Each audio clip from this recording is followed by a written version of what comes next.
मैं तेरे साथ यूट्यूब के समस्त पारिवारिक जन को नमस्ते प्रणाम करती हूँ। मेरे चैनल पर स्वागत वंदन अभिनंदन करती हूँ और आप लोगों से निवेदन करती हूँ कि आप लोग भी हमारे भी चैनल को आगे बढ़ाइए, सपोर्ट कीजिए और सब्सक्राइब कीजिए। हमारा भी साथ सहयोग आशीर्वाद बनाए रखिए प्लीज़। तो आप लोगों के बीच एक सोहर गीत लेकर आई हूँ। सोहर गीत तो बड़ी ही दर्दनाक है, दर्द भरी है। तो आप लोग पूरा सुनिएगा और बताइएगा कैसी रही गीत हमारी। आप लोग जब बताएंगे तो मनोबल बढ़ेगा, नहीं बताते हैं तो थोड़ा सा मनोबल टूटता है। तो आप लोग कृपया बताया करें और जो भी टूटी भूल हो उसे क्षमा कीजिएगा आप लोग। बहरे से अम्माया में मुहा वहाँ फूलवले मई मुहा वहाँ बनवले आवे माट के बोल माट के बोलाई हो मोरी बहू कवन करमा कैयाइलू बीराना वाना झाकई बीराना वानया वाई हो मोरी बहू कवन करमा कैयाइलू बीराना वाना झाकई हो रोए के बोला ले बहुरी आया की बोलिया बोलैया की बोलिया बोलाई हो मोरी सासू बिना मई के मोर नाई हर भौजई या न चिन्हाई हो मोरी सासू बिना हो मायारी आके नाई हर भौजाई या न चिन्हाई हो माई मोरी राह तिन यहाँ का तीन सुधी मोरी ले तीन सुधी मोरी ले तीन हो मोरी सासू बानी के गठारी या भेजावती न बीराना उसकावती न बीराना वहाँ के भेजती न हो मोरी सासू बानी के गठारी या भेजावती न बीराना उसकावती न बीराना के पठावती न एतना सुनी जब सासू गरजी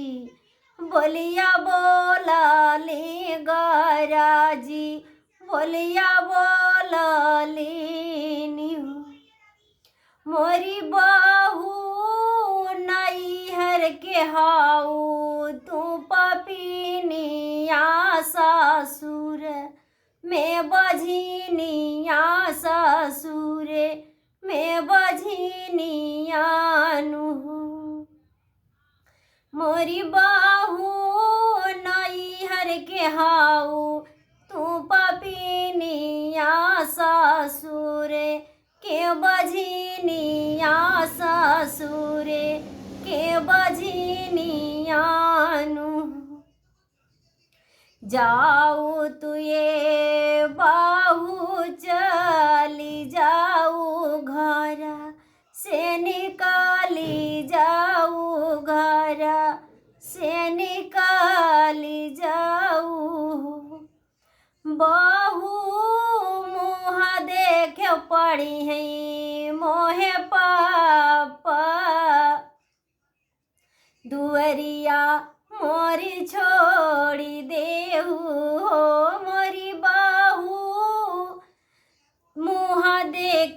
पड़ी है मोहे पाप दुवरिया मोरी छोड़ी देहू हो। हाथ जोड़ गोड़ा धर बहुरी आया की रोवैया की यह की रोवाई हो। मोरी सासू घर के बनव तू गोबर कढ़नी बहरे ना भगव तू घर से ना निकालती हो। मोरी सासू घर के बनव तू नौकरानी घर से ना भगवती घर से ना निकालती। बाहर से न्यायी लन सजाना रानी के रोव देखल रानी के अहक देख रानी के बिलक देखाई हो।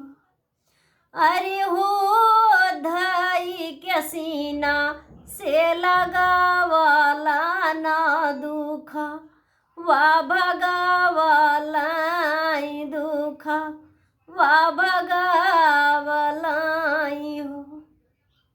हमारे जियत जानी रो दुख नाही साहू दुख नाही साहू। मोरी रनिया राख बसीना से लगाई दुख वा भगाई दुख वा भगाई नु। मोरी रानी राख बसीना से लगाई दुख वा भगाई कष्ट तोर मिटाई नु। जबले जियाब तबले देखब हंस तेके मिलबई हंस तैके मिलबई हो। मोरी रानी उठी नित मुहवा तोर निहारबई दुखावा भगाई बई हो। मोरी रानी उठी नित मुहवा तोर निहारबई दुखवा तोर भुलाई बई दुख वा मिटाई बई सीना से लगाई बई करेज में समाई रखबई हो।